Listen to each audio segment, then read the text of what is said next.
Hello everyone. So today we will do multiplication of two-digit number with ones digit 1.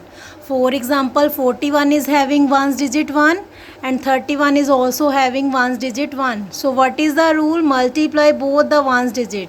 So what is 1 ones? So 1 ones are 1. Now multiply tens digit 4 and 3. So what is the 4 multiplied by 3? 12.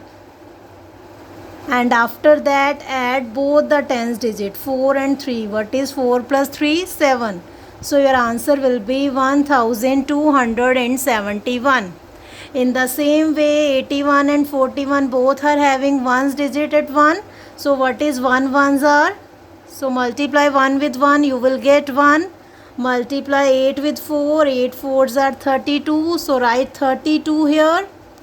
And now add 8 and 4. So what is 8 plus 4? 12. So you will write 2 here and give 1 carry at 32. So your answer will be 3321. So now multiply 91 and 61. Thank you.